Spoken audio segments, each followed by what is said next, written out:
Hello বন্ধুরা, সবাই কেমন আছো? আশা করি সবাই খুব ভালো আছো। আজকের ভিডিওতে আবারও ব্লাউজের হাতার ডিজাইন শেয়ার করতে চলেছি। এখানে দেখো দুটি হাতার ডিজাইনের জন্য আমি পেপার পেস্টিং নিয়েছি, ডবল ভাঁজে ভাঁজ করে রেখেছি। আবার একটি ভাঁজ দিয়ে 4 ভাঁজে ভাঁজ করে নিলাম। দেখো মাঝ বরাবর থেকে এইভাবে 5 ইঞ্চি দাগ দিয়ে নিলাম আর উপরে এইভাবে দাগ দিয়ে নিলাম। তো ডিজাইনটা আমি এখানে 5 ইঞ্চের বানাচ্ছি। তোমরা চাইলে তোমাদের হাতার মাপ অনুযায়ী আরো বেশি লেন্থ রেখে ডিজাইনটা বানাতে পারো। সাইড থেকে নিলাম 1 ইঞ্চ নিয়ে এইভাবে পাতা ডিজাইনের শেপটি দিয়ে নিলাম।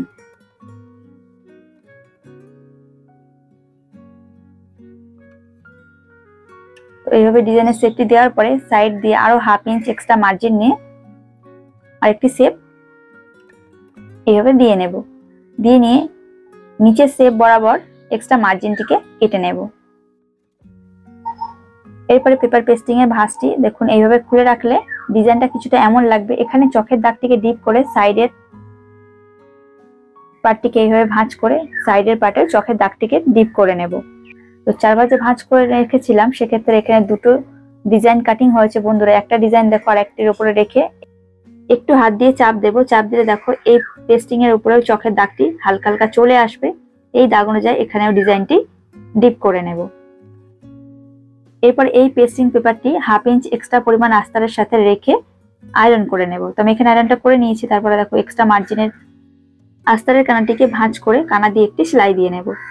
সেলাইটি করার পরে দেখো এক্সট্রা মার্জিনটিকে কেটে নেব। তো সেলাইয়ের পরে দেখো ডিজাইনটা কিছুটা এমন লাগবে। এরপরে হাতার পার্টটি নিয়ে নেব। তো হাতার পার্টটি আমি আগে থেকে রেডি করে নিয়েছিলাম। হাতার পার্টের মিডল বরাবর এখানে চোখের দাগ দিয়ে নেব এইভাবে।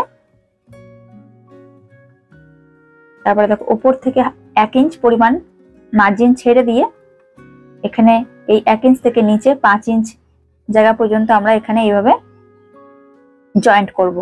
দেখো এই কানাটির সাথে মিলিয়ে এই কানাটিকে জয়েন্ট করতে হবে। তার আগে এই ডিজাইনটিকে এইভাবে ভাঁজ দিয়ে মিডল বরাবর চোখের দাগ দিয়ে নেব।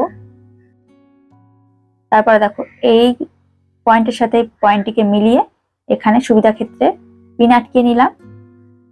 তারপরে ভিতরের চোখের দাগ অনুযায়ী এখানে জয়েন্ট সেলাই করে নেব। জয়েন্ট সেলাই করার পরে পিনটিকে খুলে নিয়ে এক্সট্রা মার্জিন 1/2 ইঞ্চ পরিমাণ রেখে ভিতরের এক্সট্রা মার্জিনটিকে কেটে নেব। কেটে নিয়ে পুরো রাউন্ডে এভাবে ছোট ছোট করে কাট লাগিয়ে নেব এক্সট্রা মার্জিনের উপরে। কাট লাগানোর পরে দেখো ক্যানভাসের এক্সট্রা মার্জিনটিকে উল্টো দিকে উল্টিয়ে দেবো। এইভাবে উল্টিয়ে দিয়ে 1/2 ইঞ্চের মার্জিন নিয়ে ডিজাইন অনুযায়ী এখানে রাউন্ড করে সেলাই দিয়ে নেব। তো বন্ধুরা আমি এখানে পাতার ডিজাইনটা 5 ইঞ্চে রেখেছি। তোমরা চাইলে আরো ডিজাইনটা বাড়িয়ে নিতে পারো। যেমন বর্ডার আছে, বর্ডারের গাছ ছুঁয়ে ডিজাইনটি বানাতে পারো। তো আমি এখানে একটি সাইডে ডিজাইন বানিয়ে দেখালাম, আর একটি সাইডের ডিজাইন সেম ভাবে বানিয়ে নিতে হবে।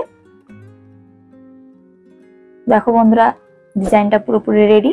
ভিডিও ভালো লেগে থাকলে অবশ্যই একটি লাইক, কমেন্ট, শেয়ার আর চ্যানেলটি সাবস্ক্রাইব করতে ভুলো না। আজকের ভিডিও এখানে শেষ করছি। Thank you so much. সবাই সুস্থ থাকবে, ভালো থাকবে।